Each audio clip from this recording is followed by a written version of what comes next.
Everyone, good morning, welcome back to my channel Chumki অফিসিয়ালে তোমাদের অনেক স্বাগত জানাই। আজকে হলো শুক্রবার, সকাল বাজে 9টা। তো আজকে ব্লগটা 9টা থেকেই শুরু করলাম। এই হলো মা। আসলে এখন আমাদের ডান্স শ্যুট হবে, ফেসবুকের জন্য রিল বানানো হচ্ছে। আমার বানানো কমপ্লিট, এখন মা বানাবে। তো এই জন্য মা দেখো একটুখানি সোয়েটার পরে আসলো, ভালো সোয়েটার পরে আসলো। হ্যালো বন্ধু, হাই হ্যালো বন্ধুরা, একটু লাইক কমেন্ট সাবস্ক্রাইব। তো ছেলেকে স্কুল থেকে দিয়ে এসে ঘরে অবধি আমি এখনও ঢুকিনি। তো রিলসই বানাচ্ছিলাম। তো ভাবলাম যে ব্লগটা তো আজকে শুরু করা হয়নি, তো আজকে ব্লগটা তাড়াতাড়ি একটু শুরু করি। তো চলো সঙ্গে থাকো, দেখতে থাকো ব্লগটা কেমন লাগে তোমাদের।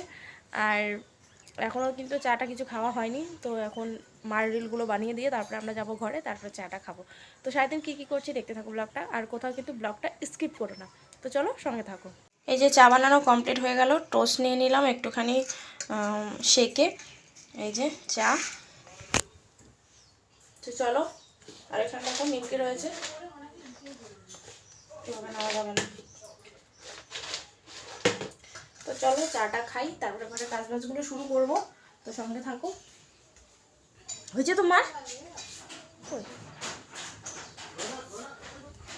চলো, 10টা বাজতে চলে আর কাজবাজ কিচ্ছু শুরু করা হয়নি। ফ্রেন্ডস, ঘরে কাজবাজ সেরে নিলাম, নিয়ে স্নানও করা কমপ্লিট, এমনকি পুজো টুজো দিয়ে দিয়েছি, রেডি হয়ে নিয়েছি, ছেলেকে আনতে যাচ্ছি। আর ট্যাঙ্কির জল দিয়ে ঠান্ডা জল দিয়ে স্নান করে না শরীরটা ভীষণ খারাপ লাগছে, জ্বর লাগছে। বরকে বললাম ছেলেকে নিয়ে আসতে, ও যাবে না বলে দিল একদম মুখের ওপরে। তো আমাকেই যেতে হচ্ছে এখন। তো এখন যাচ্ছি। কি আমি যাব তো।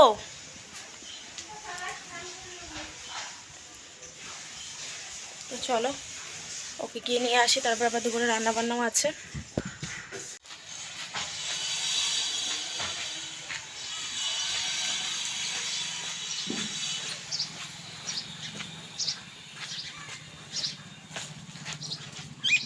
তো ছেলেকে তো স্কুল থেকে নিয়ে এসেছি, আসার পরে দেখো ভাত বসিয়ে দিয়েছি। তো ওটা তোমাদের পরে দেখাচ্ছি। আর দেখো এখানে মা হলো শাক বাছছে। শোনাই দাঁড়াও, এখানে আছে হলো বথুয়া শাক। বথুয়া শাক, অনেকে বোথে শাকও বলে হয়তো, কিন্তু আমরা তো বলি বথুয়া শাক। এই দেখো শাকটা, এই যে এই শাকটা কার কার ভালো লাগে কমেন্ট করে জানিও, কারণ আমাদের তো ভীষণ ভালো লাগে এই শাকটা।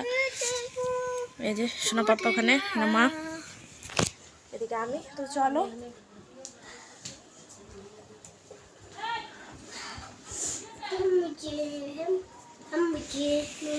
দেখো এখানে আছে কাতল মাছ, একদম ফ্রেশ তাজা কাতল মাছ নিয়ে এসছে, ধুয়ে লবণ হলুদ দিয়ে মেখে রাখলাম। আর এখানে একটু দেখো মাছের তেলও রয়েছে, মাছটা আর মাছের তেলটা না ভীষণই ফ্রেশ ছিল, সব ফ্রেশ। আর এই দেখো ভাতটা ফুটে উঠেছে। তো এখানে রয়েছে দুধ একটুখানি, দেখো আসলে কি বলো তো, এটাকে রাখি সাইড করে। সকাল থেকে তো কিছু খাওয়া হয়নি, শুধু ওই চাই খাওয়া হয়েছে আর ব্রেড খাওয়া হয়েছিল। তো না যেহেতু 1:30 বেজে গেছে, তো খেতে ভীষণ করে পেয়েছে, আর শরীরটা ভীষণই খারাপ লাগছিল, আর ওষুধ খেতে হবে বলে একটু দুধ মুড়ি খেলাম। খাওয়ার পরে এই যে ওষুধ খাওয়া হলো, এই যে ওষুধ খেয়ে এই যে কাজ শুরু করলাম, রান্না শুরু করলাম।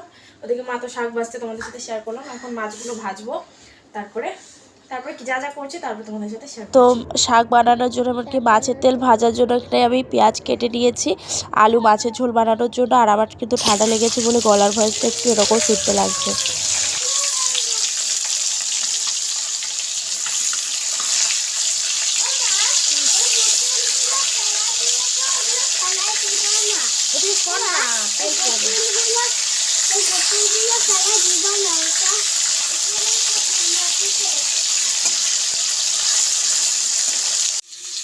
মাছ ভাজা কমপ্লিট, এ দেখো এমনকি শাক ধোয়াও কমপ্লিট হয়ে গেছে, শাক ধুয়ে নিয়েছি।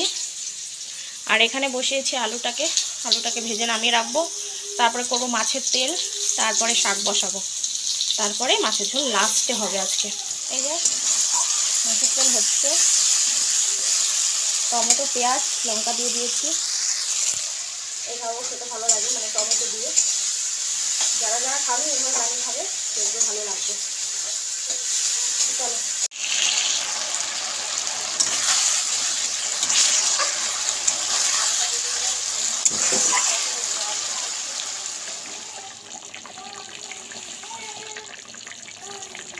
এই যে মাছের ঝোল কিন্তু একদম রেডি, জিরে আদা বাটা দিয়ে একদম পাতলা ঝোল, তার উপরে ধনে পাতা দেখো কেটে দিয়েছি। এই যে পাতলা একদম তাজা তাজা মাছের পাতলা ঝোল, জিরে আর আদা বাটা। আর এখানে খাওয়ার জন্য জল গরম বসিয়ে দিয়েছি, এটা আস্তে আস্তে ফুটুক। এদিকে কমিয়ে দিলাম গ্যাসটা, এই কমিয়ে দিলাম। হাঁড়িতে তো ভাত আছে। এই হলো মাছের তেল, এইখানে হলো শাক ভাজা। তো এই ছিল আজকে আমাদের দুপুরের মেনু। আর যদি অনেকটা বেলা হয়ে গেছে, 3টে সাড়ে 3টার মতো হয়তো বাজে এখন। তো যাই হোক, রান্নাটা তো হয়ে গেল, এখন খাওয়া দাওয়া হবে। তো আজকের ব্লগটা তোমাদের কেমন লাগলো অবশ্যই কমেন্টের মাধ্যমে জানাবে। দেখা হচ্ছে আগামীকাল। আর যাদের ভালো লেগেছে ব্লগটা অবশ্যই একটা লাইক করে দিও, কমেন্ট করো। আর নতুন যারা দেখছো প্লিজ চ্যানেলটিকে সাবস্ক্রাইব করে দিও। তো দেখা হচ্ছে আগামীকাল। Bye bye.